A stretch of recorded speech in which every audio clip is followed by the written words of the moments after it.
Hey, good morning and welcome to Breakthrough Walls. I'm Ken Walls and I'm your host. And today this dude, it's in his name. He's a rock star. I have the one and only Mr. Moe Rock on the show. This is going to be a lot of fun. Share this out. Share it out. See you guys in a minute.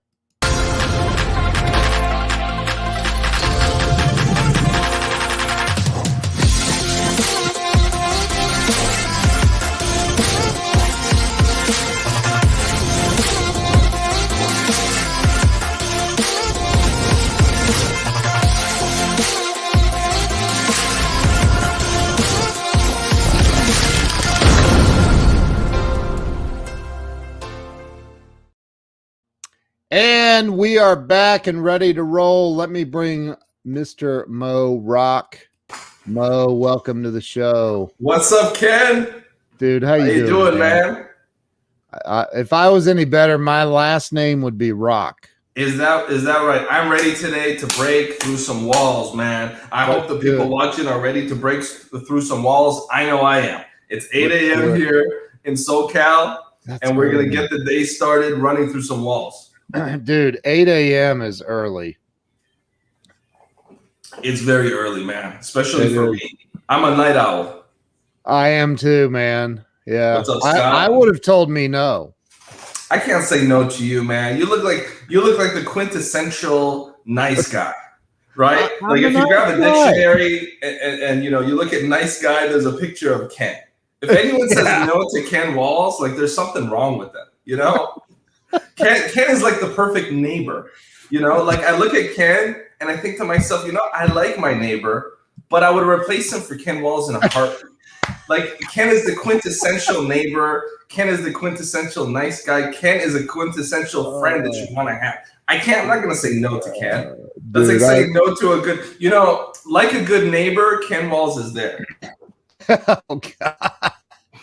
I've heard something similar to that. So Moe, I started this show about 3 years ago, and honestly, I think it was probably for personal reasons more than anything. I was in a place where I was feeling really stuck with some things, and I'm like, you know what? If I just interview other people and let them share how they got through the crap, maybe that'll help me along the way too. And so I was a little selfish when I started it, but it's turned out to be something amazing. And, I think for the last couple of years, I've been trying to get you on. And it's been hit or miss. We've talked about it and then never really did anything. So I'm glad that you're here today. I'm very grateful to call you a friend, and you're doing some really amazing things in life, bro. I'm grateful for you, my brother. And I feel like everything. I'm a big man of faith, right? And I don't talk too much about it or try to tell other people, to think a certain way or to believe a certain thing, because I think faith is personal. But I have a saying, and that's that everything happens in divine timing. That's why I don't really sweat things too much, because I know everything is going to lay out the way it's supposed to lay out with who you're supposed to work with and when. So I know that you and I were doing this when we're supposed to do it. Yeah. And someone is going to hear what they need to hear, and you and I are going to have a good conversation together and have fun. And to your point, you said something that I'm going to disagree with. You said that it was selfish of you to start this show and to, see if you can help yourself by helping other people. I would beg to differ. I would say it's not selfish of you. In fact, you, by doing that, were utilizing a universal principle. You see, there's a lot of people, Ken, they want to constantly help themselves, or they're always self-centered, and they're always thinking about what they can do to help remove themselves out of pain or themselves out of misery. But it never occurs to them that maybe the best way to help yourself is to help other people. This is a universal principle. Why helping other people is what we're all supposed to do. And as a byproduct, when you authentically help other people with integrity. I love you, my sister Lena. When you authentically help other people, she's a sweetheart. When you, that's a sweet family. The Nolans, they're a beautiful, sweet family. But when you authentically help other people, you're helping yourself, right? Yep. So Agreed. I don't think you were selfish or self-centered or anything like that, Ken. I think you were doing what people should be doing, help other people, and as a natural byproduct of that, you're gonna help yourself. But I'm glad that you did that 3 years ago. I think that you were in the right time, because I remember in the middle of COVID, I couldn't log into Facebook, like in the very beginning of lockdown. I could not log into Facebook without seeing Ken Walls live. I think you were doing like 12-hour shifts during those first 2 weeks, man. Dude, Yeah. I'm like, wow, this is amazing. So, all right, listen, I know you're used to being in control of interviews, but this one's mine, and I'm gonna. Okay, I'm not gonna tell the audience. I'm not gonna tell the audience what's right next to you. Okay, and so my hands are up, Ken. You're in control. Go ahead. So look, man, I think that first let's start off with and I want to say good morning to my brother Doug Wing. He's his father's the founder of the Little Giant Ladder Company, and dude, this guy right here, you want to talk about somebody Giant Ladder Company? What's that? The Little Giant Ladders, like ladders you climb up on a roof for wherever. Okay. So it's one of the more famous ladder third largest ladder company in the world. And, wow, and that's Doug awesome. just sold. Congratulations, Doug. He just sold him and his brother owned it, and he just sold his part of it. So anyway, so why don't you start with telling everybody where you were born and raised? Believe it or not, I was born and raised in Minnesota, Ken. So born and raised in Minnesota. Home of Minnesota Nice, right? And so that's how I'm able to recognize nice guys like you pretty quickly, and Midwest. What was that? I said Midwest. I'm in Ohio. There you go. So you know what it is. And I loved growing up in that particular environment. I feel like it's different than here in California. We still have a little bit of that small town vibe.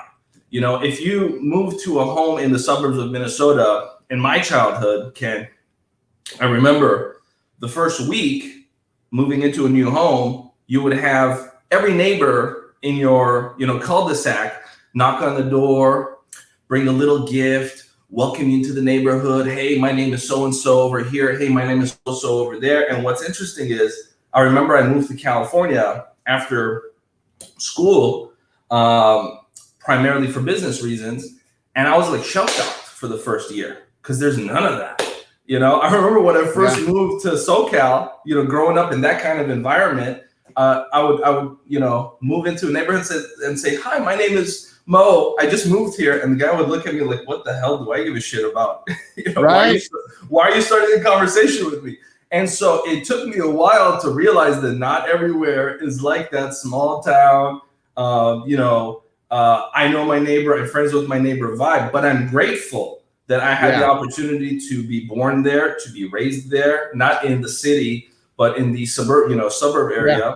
Yeah. Because it totally shifted and shaped the way that I think in many terms. And I don't want to use the word naivete or simple, but I'll use the word empathetic. I feel like in those kind of smaller towns, people generally are a little more empathetic to one another because life is slower. Yep. Things are not rush. Things are not speed. And so I feel like that kind of has kept me grounded, especially in the world of business. Yeah. Because in business, especially in the rat race, it's all rush, speed. And we need to be that way as leaders, business owners, CEOs, because the world is moving at a Mach 10 speed. Right? Especially with globalism, especially with the way the world is now interconnected geopolitically. But at the same time, internally, if you're rushing, you're going to oftentimes rush to go nowhere. I think that going back to what I said earlier, as a person of faith, everything will fall into place the way it's supposed to fall into. And so patience is virtue. So to just kind of have that same small town mentality that I was born and raised in, it's helped a lot in business to just, keep things cool, not always rush all the time, and know that everything will fall into place the way it's supposed to. So I'm really grateful I grew up in Minnesota, the suburbs of it. It's a beautiful state, beautiful people, had a wonderful childhood growing up there. And it's really unfortunate what's happened the last year or two. I mean, so many great things come out of that state, and it seems like the national media attention was in just Minneapolis and some of the rough stuff that happened there. And I'm thinking to myself, well, you're not showing all of the great things. I mean, it's sad that we became kind of famous for something very unfortunate. But you know, I had a layover in Minneapolis one time, and I've only been there one time, and it was during a layover, and Delta screwed up, and they ended up I've never heard of this, a pilot timing out. like the pilots, pilot. You know, I think what happened, Ken, was the pilot said some words he's not supposed to say. Yeah, no. He'd been flying too long, they said, and they had to stop in Salt Lake City and switch out the pilot, and we were there for like an extra hour or two waiting. And so I missed my connection flight, and they put me up in a hotel. Well, I was coming from Vegas, and I wasn't dressed for Minneapolis, and so I got an Uber or whatever to the hotel, and I was like, dude, it's freaking cold here. He's like, yeah, you're in Minneapolis, dude. I go, well, I know, but I didn't plan on being in Minneapolis. Like, what month was it? What month of the year was it? I don't remember. It seemed like it should have been warm, but it was in the 40s or something like that. And you know, I think Columbus, Ohio was probably in the 70s. Right. But, you know, I don't know, man. It was. But we have like 3 good months. We basically have 3 months of summer, 9 months of winter. That's kind of what it's like over there. You know? Yeah. And it's almost in Canada, eh? That's right. Exactly. No, but what's funny? Hey, what's up, Frank? Good to see you, buddy. What's funny is, you know, we in California here, and I've lived in SoCal now for well over a decade. You know, going on about 13, 15 years, whatever it is. And here it's like summer every single day. And so I went kind of from one extreme to another extreme, which is pretty funny. Yeah. And but I do love living in Southern California in all transparency. Now are you in LA? Yeah, I'm near LA. I'm near LA. Very close to that area. And you know, here it's just a different vibe, Ken. Like I said, like if you're born and raised in the Midwest, it takes about a year just to deal with like the shell shock. Just culturally, because things are so much more fast paced here. You know. When we lived in Vegas, my wife is, you know, we're from the Midwest, so we lived in Vegas in this gated community. And at Christmas, my wife and my daughter baked Christmas cookies, a bunch of them, and boxed them up real nice in these little, you know, Christmassy packages, and went door to door in our neighborhood to deliver cookies to our neighbors for free. Just here, Merry Christmas. And dude, people were rude about it. Like really rude. Yeah. Like, what are you ringing my doorbell for? Yeah. Like one woman's like, what do you want? We're right next door to you. Just bringing some Christmas cookies and stuff like that. Look, there are a lot of things, Ken, that are uniquely Midwestern. Right? Yeah. There are a lot of things that are uniquely Midwestern, small town. If the city's population is over 25, 30,000, they don't really get it, right? I get it. I grew up in that environment, right? I understand, right? Yeah. But, you know, here in Southern California, if there's a knock on the door, one of the worst things that a person wants to see in Southern California is a little girl at the door with a box of cookies. Because, you know, like in my experience, a lot of people are just mean and rude. I'm like, dude, just like buy the cookies or like accept them. Like she's not trying to harm you. It's crazy, dude. So you grew up in Minnesota. Did you end up going to college? Yeah, actually. And what's funny is Where'd you go, up there? Yeah, I went there, but what's interesting is my passion was always music, Ken. And so I started my professional career in the music industry. And that's really where I began my professional career. And I started very young. And I'm grateful that I did that, because there's a saying, I can't remember who said it, but there's a saying of what the most difficult industries to be successful in are. Difficult in terms of kind of all of the different Machiavellian things that occur, all the political stuff that occurs. And one is boxing, right? Boxing is considered to be a very sort of ruthless environment to be in.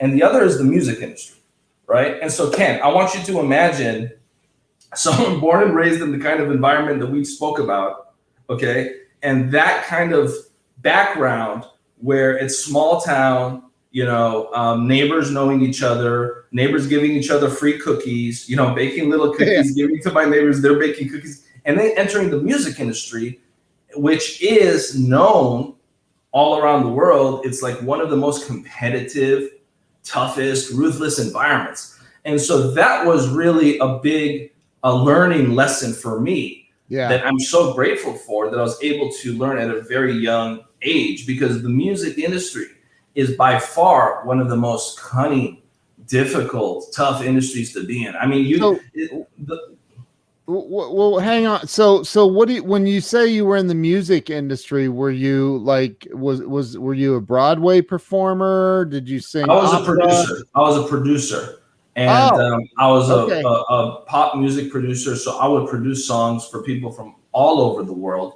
Even I myself had, a very brief run that I stepped in front of the camera, but I was never passionate about being in front of the camera. I was a behind the scenes guy. That's what I love doing more. But I was producing songs, writing songs for artists from all over the world.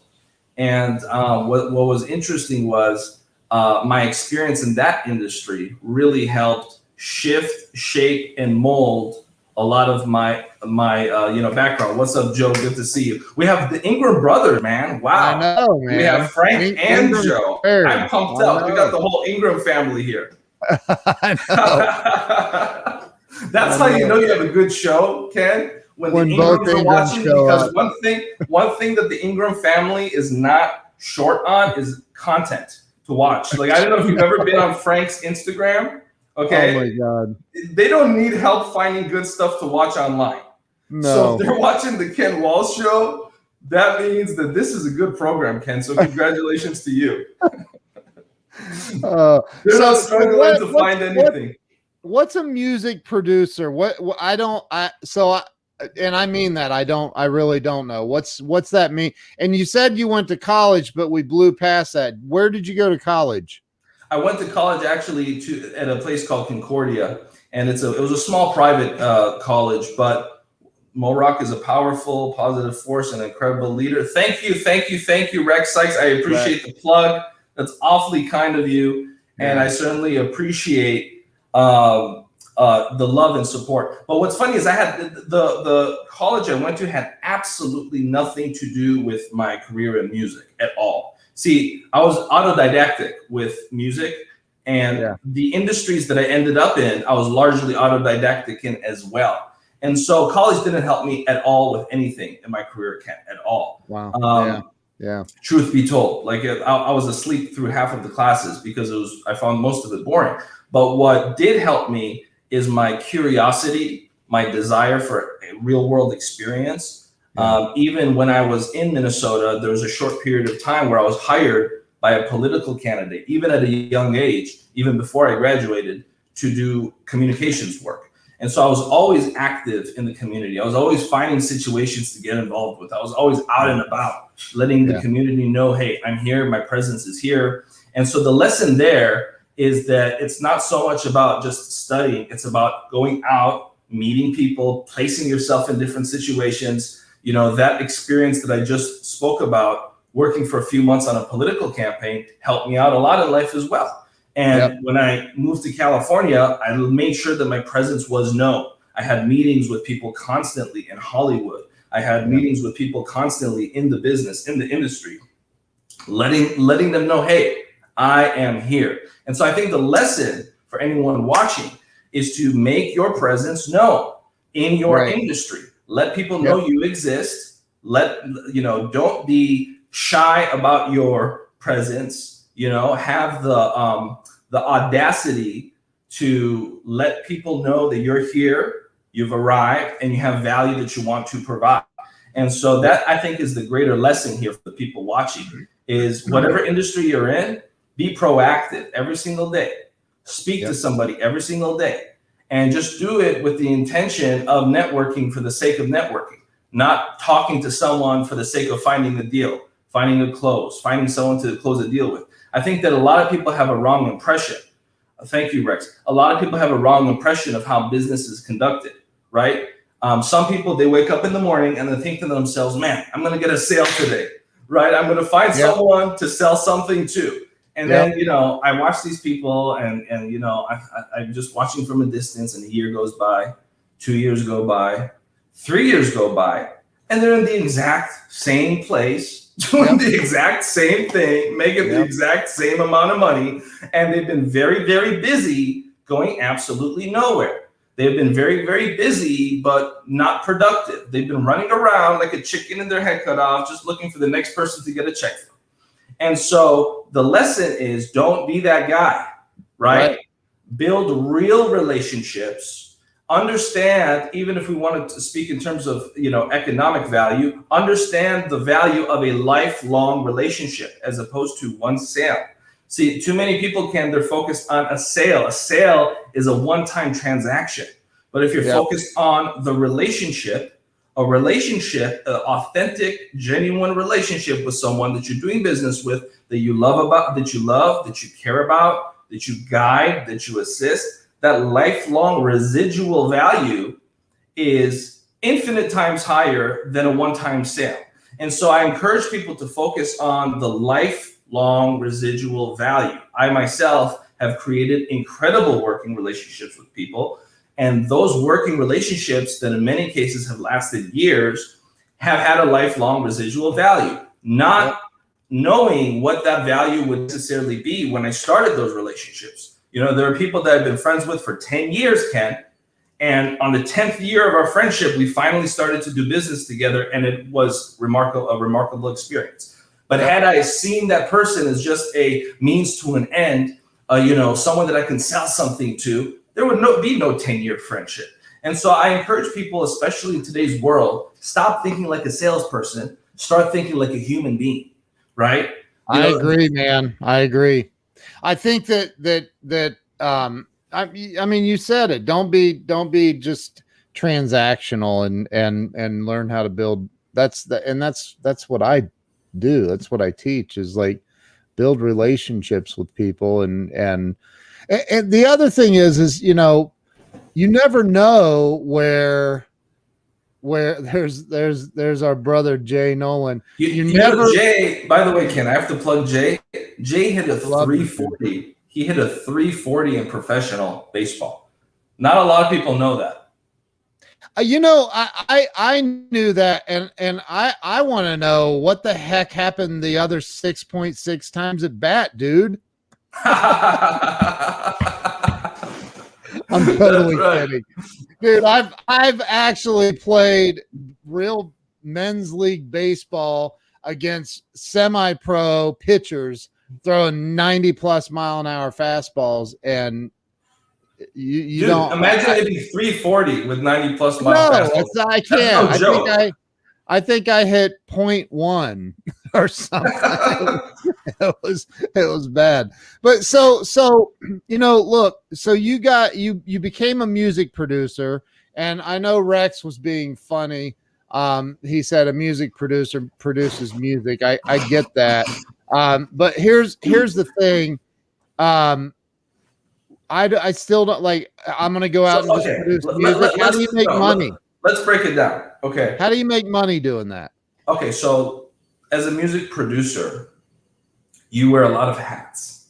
Okay. First of all, in my particular niche market, I was in the international market, and I specialized in the Mediterranean market. And so if you want to be a successful music producer, it's not just about making music, right? There's a lot of people that know how to play instruments, they know how to make pretty songs. That is irrelevant. Being a music producer, that aspect is a very small percentage of it. We'll say maybe 10%, right? 90% of it is understanding your demographic.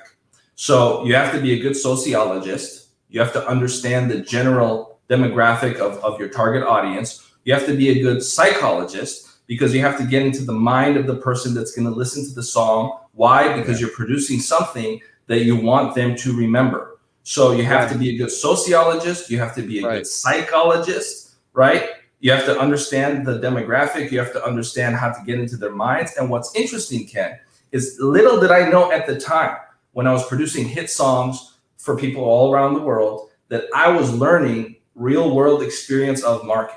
Because when you're able to create content and it reaches tens of millions of people from around the world, okay, when you're able to build brands and this brand is known by tens of millions of people around the world, you actually have real world marketing and branding experience. Real world marketing and branding experience surpasses and supersedes anything you can learn in school, anything you can learn in the classroom. And absolutely right, Joe. Being a psycho just a little bit, just a sprinkle of that, the Joe Ingram psycho doesn't hurt either. And so what's interesting, Ken, is having real world experience in building a brand, an international brand, having your content that you've created from scratch reach tens of millions of people. There's no classroom that can teach you how to do that. Only real world experience teaches you how to do that. But when you come out of the other side of that, now you understand these things. You understand, nano targeting. You understand what it means to penetrate a market, so to say. And so, with that being said, I always tell people real world experience is the way to go. I had no idea when I entered that world what I was going to experience, what I was going to learn, what I was going to go through, what I was going to earn. But I did it because it was in my heart.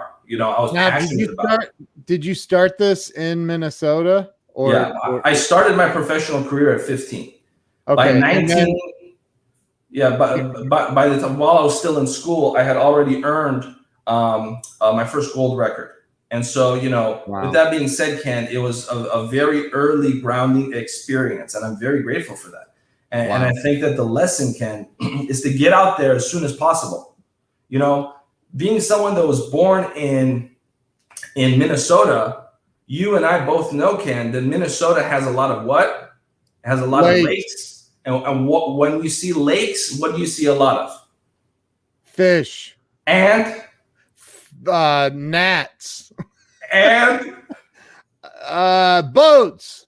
Okay, and a lot of ducks, right? Oh, ducks. Really? Okay, so here's the thing, though, Ken. When you see a lot of ducks, okay, when you grow up in a situation where you see a lot of ducks, okay.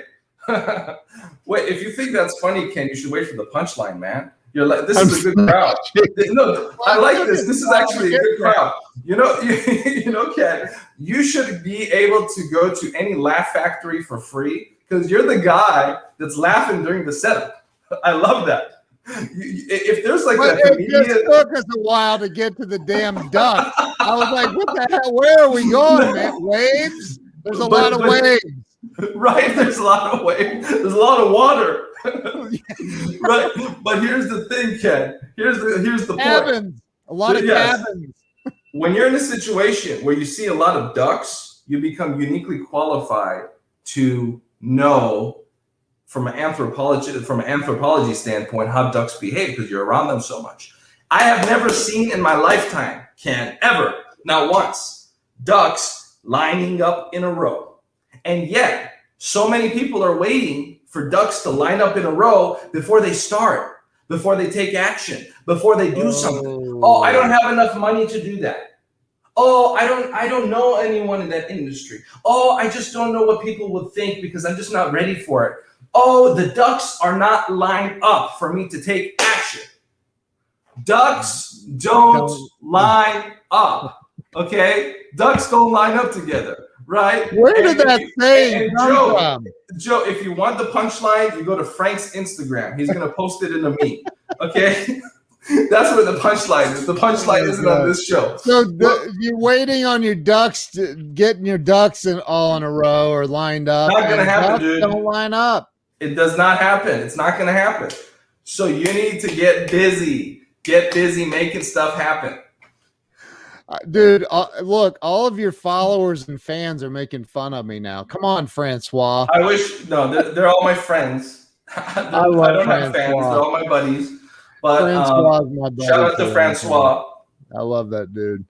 So yes, stop waiting for all your ducks in a row. So so Moe is a self-proclaimed duck expert now. Absolutely, you're absolutely right. The book is coming very soon, Ken. I'm hoping to get a foreword written by you, though. Right? I'll write it, dude. I appreciate you. So okay, Moe, you ended up in California. Did you head straight for LA? Yeah. And did you have Kid Rock bumping all the way there? 100%, of course. Bow with the Wow Wow. Bow with the Wow Wow was on repeat, dude. Bow with the Bow. What else would I be listening to? I mean, right? So when you got to California, just think back to the day that you arrived. Right. Because I remember when I went to Vegas and I was like, man, it's gonna be real now, man. I remember it. And what's funny is I remember that day, Ken, that I finally arrived, and I remember like the gut feeling that I had, and I have not felt that way, Ken, until this morning when I went on the Ken Walls show. So whatever that feeling was, I have been waiting so many years to feel it again. And finally, oh my God, it's here. I didn't realize that getting on this show would give me that same feeling back. So I want to thank you. Dude, you have arrived. I didn't know, dude. I didn't know that I could feel that way again. You've arrived, man. You've made it. You've made it. Shout out to Frank Ingram. The Duck Whisperer. I love it. So you got to California. You felt. I'm sure you felt like this is where life begins. This is wow. And so did you face it? Did you have like millions of dollars in the bank and life was easy, or was it like, man, holy crap? You know, if I had millions of dollars in the bank at that moment in time, I would not have been able to learn the things that I was able to learn. Right. And so I went into the industry, and I was in that industry for a few years, and I did very well, relatively speaking, compared to most people in that industry. I reached the top 1% of that field, and I left that industry, right, shortly thereafter, which confused a lot of people. What I realized a couple years into it on a professional level was that I don't want to do that the rest of my life. I don't want to be in that environment. I don't want to be in that in that setting situation. So I immediately diversified and got into different things. I learned about angel investing. I learned what it meant to be an investor. I learned what it meant to invest in tech companies. I learned what it meant to get into software. I learned what it meant to use the resources that I had accumulated to multiply them.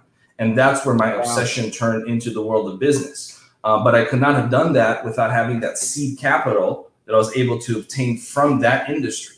Obtaining that initial seed capital was the most rewarding journey, the most difficult journey. You know, there's this quote from Charlie Munger that I recommend everybody read. I don't know it verbatim, but the quote that Charlie Munger, Warren Buffett's right-hand man, says is, hey, do whatever you need to do to get that first 100K or that first million or whatever the case may be, right? Even if that means, eating ramen noodles. Whatever it takes to get to that first pillar of your life financially, you need to do to get it without excuses. Hold on. Yeah. Hold on. I get so tired of hearing people diss on ramen noodles like they're a bad thing. They're awesome. They're awesome. Dude, I have two cases. I have 2 cases of it sitting in my very expensive home right now. What flavor? But what flavor? Because if you eat beef ramen noodles, there's something wrong with you. Okay. It's chicken. I want to know teriyaki. Okay.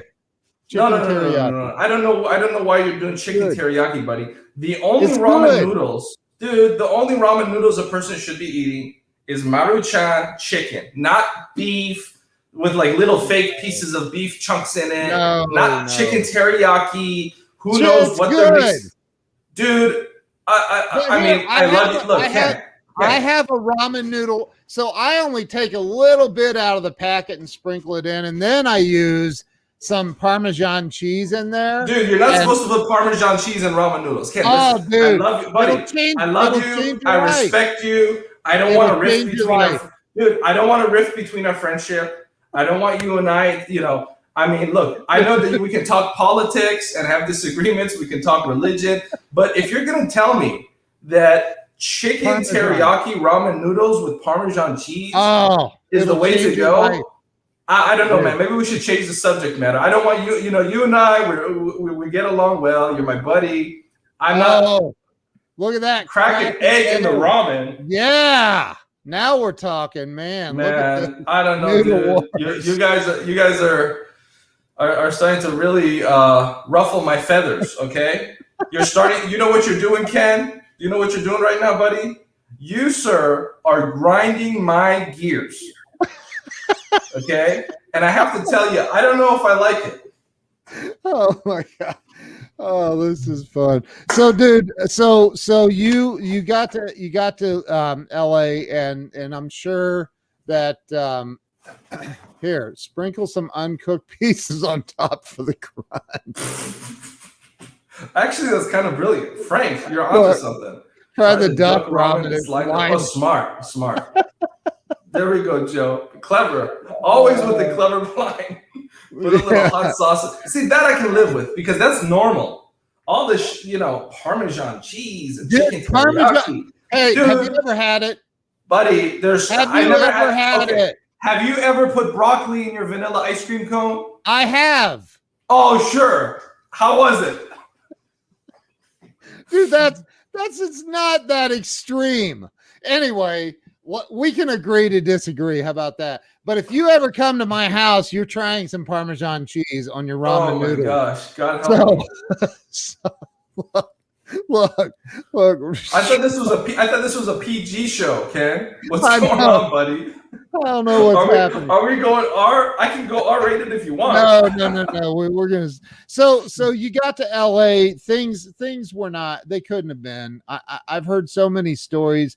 I've experienced the stories where you go, you think you're heading somewhere, and it seems like the day you get there, it's like somebody hit the golden buzzer, and then you're like reality sets in. You're like, oh shit, I got to pay rent here too, and everything else. So Ken, something I'm really grateful for is, and going back to the beginning of this conversation, I've always been a person of faith.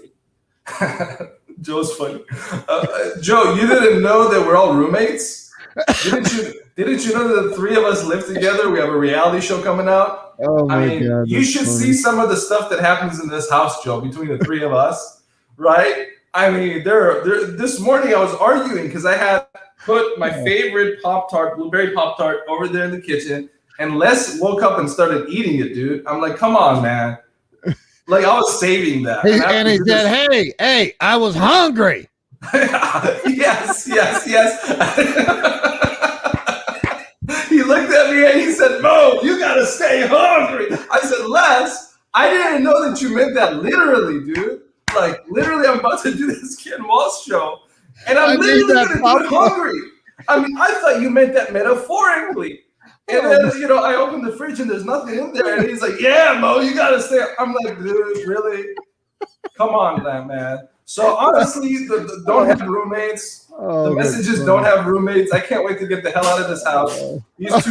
These two are driving me crazy. Man. Oh, all right. So let's get back to the real story of Mo is now in LA and stay on. Oh, look, Joe is right. Gee, many Christmas. Let's get this train back on the track. So you gotta stay hungry, ladies and gentlemen. Francois was hungry. Dude, you ate my pot. He did. I swear, he did. Oh I my was so God, mad, Ken. I don't know if you noticed. I was kind of angry when the show started. Like I was like, dude, you need a Pop-Tart or something. You're like, dude, yeah, Les. I I cannot was wait to wondering get what the that hell meant. out of this place, man. I didn't know what that meant. So talk about, like, you went out to LA and you got into the business world. You start your own business out there doing what? Well, at that time, like I said, man, these comments are too funny, Ken. I know. At the time, like I said, 100% of my career was only exclusively in music and the entertainment industry. That's it. Okay. And so at the time, I was just an independent producer, and I would have contracts with different record labels, contracts with different artists. Most of them were under contract with labels. It may be used. That's brilliant. You see, that is smart. But what I do like, though, Ken, is how he specifically tells us the voiceover voice, so all of us have it in our brain. See, that's an NLP. That's an NLP technique right there. That's a neuro-linguistic programming technique. You know, don't think of a big pink elephant. Boom, what comes up in your mind? Right. And so I saw what you did there, Joe. That was a little Jedi mind trick. We all thought about Morgan Freeman's voice. We all thought about that voice in Shawshank Redemption. Every single person listening did. So I saw what you did there. That was smooth. So you go back to I'll turn off the comments so we can stay on track. I'm kidding. But so you were still in the music industry when you got to LA, and you were making money. Yeah, I mean, look, that's where my professional career began, and I'm very lucky in many respects, Ken, because 99% of people that get in that industry, not only do they come out of that industry not making any money, most of the people that go into that industry come out in debt. There's a huge misconception on what happens in the music business. There's a huge misconception on what happens when someone signs a record deal or signs a record label contract, especially today with something called a 360 deal, where record labels now sign artists to what's called a 360 deal. That means record labels get money from everything, including merchandise, including shows. Whereas before, it used to be that was the bread and butter for the artist. You know, the record label would make money from the distribution of the song, from the marketing of the song, and the artist would make money from the show and from the merch. But now with 360 deals, record labels are getting all of it. And here's a big misconception that people have when they see their favorite artist sign a multi-million-dollar record contract. What they don't realize is that, let's say, $2 million record contract is nothing more than a $2 million loan. It's just a business loan. Every cent that they get, they need to pay back. Every cent that is spent in studio time, every cent that is spent for the music video budget. Let's say they spent $300,000 on a music video. All of that needs to be paid back with interest to the record label. And so what record labels do is they essentially give out personal loans under the guise of a record contract, right? And the whole thing is a big, I don't want to say scheme, but the whole thing is set up really to just take advantage of artists. And so it's a real unfortunate industry. There's a whole lot of different, Machiavellian things that occur in that business. It's definitely one of the most ruthless industries you can be in. Do I hear Forbes buttering toast in the background? Forbes, can you not do that? Can you not butter toast less? Dude, you owe me some Pop-Tarts. I'm kidding. So the so talk like now. I know that now you are the what? Oh, I know that now you are the CEO of the LA Tribune. And the LA Tribune has been around for a long, long time, right? Yeah. So actually, can you give that to me, please? Can you give me that? Thank you. Forbes is going to hand something to me. Appreciate it. No, that. This one, yeah. Thank you very much. Okay, so this is actually from 1886. Wow. Okay. This is the first. Let me go full screen. Yeah, wow, look at that. 1886.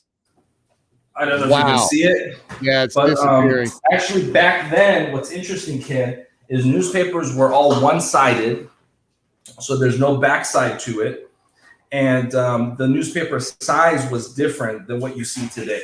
And the kind of paper it is actually very much, if you touch it, it's very much like a thick cardboard, okay? Yeah. And it's all just one size. And so the name has existed since 1886. Initially, it was there were two partners, and there's a whole lineage and whole history. And I don't see myself as a CEO, Ken. What I see myself as is a steward of that name. And I feel more like a steward than anything else, because God has really, I'm just real lucky and fortunate as a first generation American whose parents came here to escape a war-torn Middle East. I'm just humbled that God has put me in this situation where I can now be a steward of such a historic brand and a historic name. And I look at it really as a responsibility bigger than myself. I mean, we laugh, we joke, we have a good time, Ken. We have our friends on here. And I have a saying, and that's that I don't take myself serious, but I take the work that I do extremely serious. I don't take myself serious, but I take my mission, my purpose, and my vision very serious. And so there's a little misconception sometimes with people, because I'm an easygoing guy and I like to kid, I like to joke, I like to laugh, I like to have fun. But when it comes to the things that I'm doing, that's where really I take it serious, even though I may not take myself serious, because I know that I'm just a man, and every man has flaws. Every human being has flaws. Nobody is perfect, right? We all sin every single day. And so being a man of faith, I understand that. But, you know, Joe takes Doug seriously, and I appreciate Joe. And Joe has worked with us on some different projects, and he actually does some work with us on the business side of things as well. And so it's really exciting. And as did I, Lisa. But here's the point that I want to make. That was a good one, actually. That was a good one. Thank you very much. Appreciate you. And the thing that I want to say. Can I get a cup of that? You're gonna get one in the mail, buddy. Oh yeah. 1 second. Can I have a little more of the milk, please? Thank you. God bless you. And here's what I want to share with you, though, Ken. This past week. Okay, dude, I've never heard anybody give Forbes orders like that. That's you're funny, dude. You're funny. This past week, Ken, here's what I want to share, though. We did an all-women's event. Speaking of Forbes, she was one of our speakers at the event, along with a few other people. But we did an all-women's event. Okay. Yeah. And thank you. And we see it as a social responsibility to do things that will impact the community in a positive way. And so every single speaker, every single person in that 2-day program was a woman. And, you know, I had this conversation with Forbes, funny enough, about why is it that we have such a long list of speakers that are men and yet such a short list of speakers that are women, right? Why is it that when we think about men leaders, men thought leaders, men speakers, men authors, we can sit here all day long and name the names of the people that are New York Times bestselling authors, the people that have made a name for themselves in that industry. But then when it comes to women, there's only a handful, you know? I mean, really think about it. Like, who are some of the names, Ken, that are women public speakers? Like Sharon Lecter. Sharon Lecter, who, by the way, was one of the speakers at the event. Who else? Lisa Copeland. Lisa Copeland, who, by the way, spoke at our event last year. So she's also spoken on our stage. Who else? Lisa Patrick. Lisa Patrick, who's a friend of mine, and she's going to be at the next one. She's a great friend of mine. But the point is this, Ken. The point is it's going to take us a while, and that's an unfortunate reality, right? Shadlin. Is that how you say her name, Shadlin? She's a wonderful supporter of ours, and I appreciate you, Shad. And so, you know, whether it's Lisa Nichols, whether it's Sharon Lecter, whether it's Forbes Riley, whether it's Lisa Copeland, I mean, these are people that have all spoken on our stage, and we want to support. Fripp. Absolutely, and we want to support them. We want to embrace them, empower them, and you know, I told the guys at the Tribune, let's take a back seat on this one, We don't need to be in front of the camera all the time. Let's take a back seat. Let's actually support the women. Let's uplift them. Let's inspire the world, because we had messages from people that were watching that event with their daughter. We had messages of people watching that event with their children. And I want those little girls to see speakers like the Sharons, like the Forbeses, like the Lisa Nicholses, and be inspired, right? And the problems of the world, Ken, are not always our fault, but as leaders, we make them our responsibility. You know, love that, dude. I didn't wake up and make inequality a reality. I didn't wake up and make children going hungry a reality. I didn't do that. It's not my fault. But just because it's not my fault doesn't mean I shouldn't make it my responsibility. The problem that I see on this planet is a lot of people say, well, it's not my fault. So there's children starving in the world. It's not my fault. There's inequality. It's not my fault. I didn't do that. And then they go on about their business. No, right. I'm not with that. I don't respect that. Just because something is not your fault does not mean it shouldn't be your responsibility. If you're living on this planet, okay, ecology tells us that all of us have a relationship with one another. And so let's start making things that's not our fault, our responsibility. Wake up in the morning and know that just because something's not your fault does not mean it's not your responsibility. Love that, dude. I love that. That's awesome. That is a really cool coffee mug, I might add. Buddy, you're gonna get one. So Mo, where did or how did the whole thing? I mean, you didn't go from Minnesota to LA and with the thought in mind that, I'm gonna be the CEO of the LA Tribune one day. I mean, how did that happen? How'd that come about? Honestly, like I said, Ken, the truth is I, especially as a first generation American, am so blessed and I'm just so grateful that that situation occurred, and one day, I know we're running a little short on time, and one day we'll go into it in a more deep way about the twists and turns, but the short Cliff Notes version is I'm grateful that I got into angel investing. And I'm grateful that I got into different groups, because what happens is, and this is the lesson of the story, Ken, is keep your ears close to the action. Because keep your ears close to the action, because an opportunity will arise for you to either acquire a business or for you to be a part of a group of folks that are making an investment. Yep. And you're going to want to be a part of that situation. That's the story of my life and my career, is I have just been lucky, blessed, grateful to be in situations and circumstances with people way smarter than people way more intelligent than I am. But I just show up, right? Yeah. Just showing up and being in those situations, you become privy to information, and information is power, but only when it's executed, right? And so, I have become privy to different information. Yes, I become, I listen to what's going on in the market. I listen to the trends. I listen to the things that are happening, but I take action, right? I don't just listen for the sake of listening. If I want to listen to something for the sake of listening, I'll listen to a song.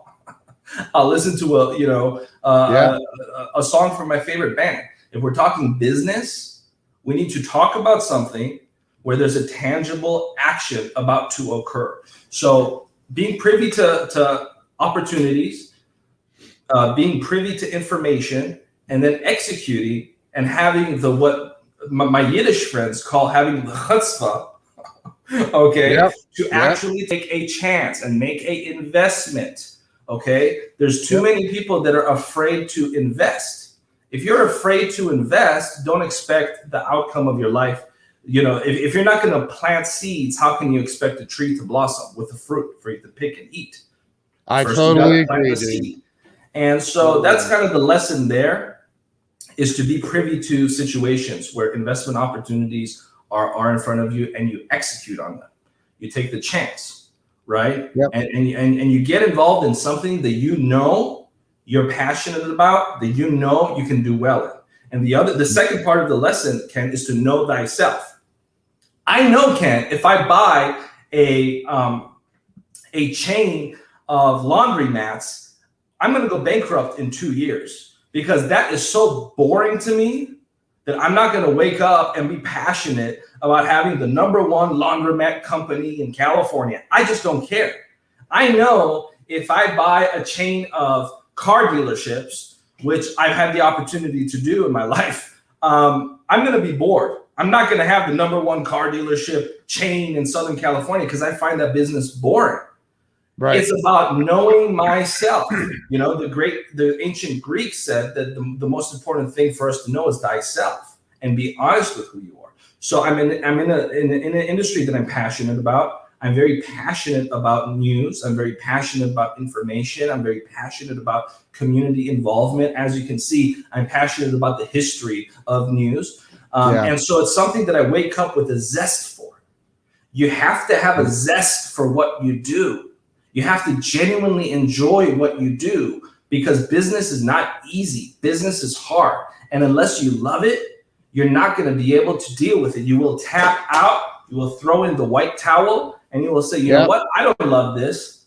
I'm going to go back to a 9 to 5. I'm going to go back to this. I'm going to do that. You've got to love what you do, not for the sake of loving what you do, but because by loving what you do, it's going to give you an extra bit of grit. It's going to give you it's going to give you more of an ability to deal with the trials, tribulations, and the waves that inevitably will hit you in business. And so I think there's a 2-part lesson in that. One, be privy to people that are taking action and become an action taker, right? Have friends, have a social circle of people that are leaders, have a social circle of people that actually make things happen. Don't just talk about it, right? A lot of people sit around and talk. I'm not interested in any of that. You know, while they're talking, I'm out doing. Okay. And so that's #1. And #2, find an industry, get involved in an industry that you sincerely love and that you're genuinely passionate about. And so with that being said, Ken, this was a lot of fun, dude. This was a lot of fun. You're awesome. Hey, where's the best place for everybody to follow you? I usually hang out by the lakes. Yeah, you can follow me. I'm usually trying to get his ducks in a row. Yeah. No, he's the guy down there trying to line up the ducks. No, Instagram. Instagram's probably the best place. I'm on Clubhouse a lot, but I'm actually leaving Clubhouse in 2 days. You guys hit 100 days yet? Yeah, well, in about 3 days, we're gonna do full 100 days. Jay Nolan and I and a group of folks on Clubhouse did a 100-day marathon. And dude, we have changed so many lives. We've impacted so many people. I mean, just yesterday on a public forum, a dear friend of mine, people that have become friends of mine, shared about how this club has impacted them. We've literally had people, Ken, come out and say, I was going to commit suicide because of this community. I did not. Literally, no hyperbole. And part of it didn't happen once or twice. We've heard that now from people from around the world because we've really created a movement, a community that's life-changing. And I'm just so grateful for the people of that community. It's become something beyond our wildest dreams, bigger than we anticipated. When Jay and I decided to do it, we did it just because our hearts wanted an outlet, because everything was closed. I mean, now, 3 months later, things are starting to open up again. But you have to go back 3 months ago. Everything was shut down.